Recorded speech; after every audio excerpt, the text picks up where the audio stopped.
Imagine waking up every day not to work in an office or make a delivery, but to perform a job that would make you a social outcast. A job that, instead of recognition, brings fear, contempt, and isolation. Today, we complain about endless meetings or traffic jams, but centuries ago, a bad day at work could mean the end of your life or the complete loss of your dignity. In today's video, we embark on a journey through the worst jobs in history. We'll meet people who held essential roles but were condemned to oblivion, marginalization, and, in many cases, premature death. Executioners, plague doctors, and rat catchers, all real figures with harsh lives who paved the way for modern professionals we often take for granted. This is a story about suffering, courage, evolution, and above all, perspective. Let's start with a figure wrapped in mystery and fear. The medieval executioner. In popular imagination, he appears as a figure of power, wearing a hood and wielding an axe. But the truth was far darker. Despite fulfilling an essential role carrying out justice in the trials of the time, the executioner was widely rejected. No one wanted contact with him. Their families often hid their profession, and many were forced to live outside city walls. They couldn't hold other jobs, had trouble marrying, and were banned from community activities. Their children, by association, were also discriminated against. The job that should have guaranteed their survival was, in fact, a silent sentence. They led lonely lives marked by brutal rituals and a total lack of emotional support. Today, we talk about burnout and psychological exhaustion. In the Middle Ages, loneliness was the official uniform of those who carried out the death penalty. Now, imagine walking the streets of a medieval city ravaged by a pandemic. You wear a long, dark cloak and cover your face with a beaked mask filled with aromatic herbs, but as a desperate attempt to filter the sick air, you are a plague doctor. Your mission: enter infected homes, handle corpses, and, in many cases, only witness death. These doctors did not cure, they documented. They worked without antibiotics, vaccines, or real knowledge about contamination. Their tools were rudimentary, and their chances of survival very low.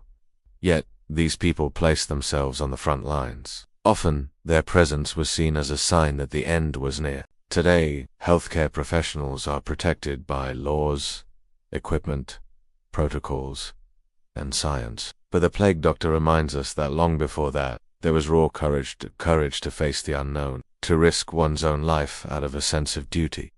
And what about the rat catchers? It may seem like a minor job, but for centuries, these people were literally the first line of defense against the silent killer spreading through cities.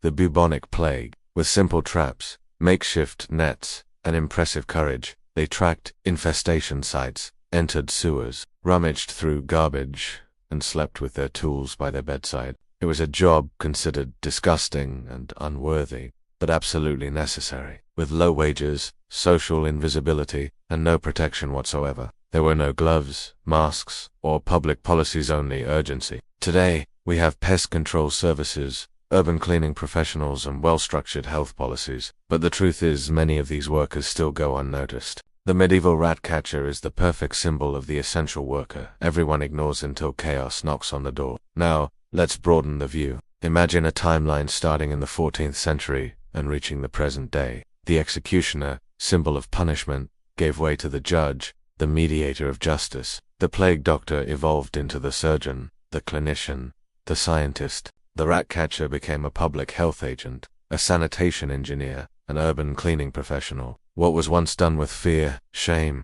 and suffering is now performed with legal backing, technical knowledge, and often pride. Society, which once hid these workers, now recognizes them as pillars of collective well-being. This did not happen by chance. It was the result of centuries of learning, mistakes, struggle, and civilizational progress. Labor laws, human rights, professional appreciation, all of this was born from the pain and experience of those long forgotten. It is easy to look at the present and see only what is missing: more salary, more recognition, less stress. But sometimes, the greatest tool for professional appreciation is historical perspective. Every right, one vacation, 8-hour workday, protective equipment, psychological care is the result of a long journey taken by those who had none of it. The history of work is not just about production and effort, it's about dignity, respect, and recognition. And if today we have the chance to complain about traffic, It's because we no longer have to face plagues, executions, or social exile as part of the benefits package. So, next time you feel demotivated or overwhelmed at work, try to remember you live in an era where your job, whatever it is protected, regulated, and socially accepted. It may not be perfect, it may be tiring, but at least you have a name, a face, and a voice. Workers in the past didn't even have that. And if this video made you think, if it brought a bit of perspective, then it was worth it. The evolution of professions is, deep down, the story of valuing life. Now tell me, what was the worst job you ever had?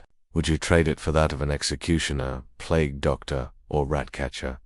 Leave your comment below. And if this video brought you any reflection, like, share, and subscribe to the channel. Every week, we bring curious, deep, and transformative stories that change how we see the present, looking straight into the eyes of the past.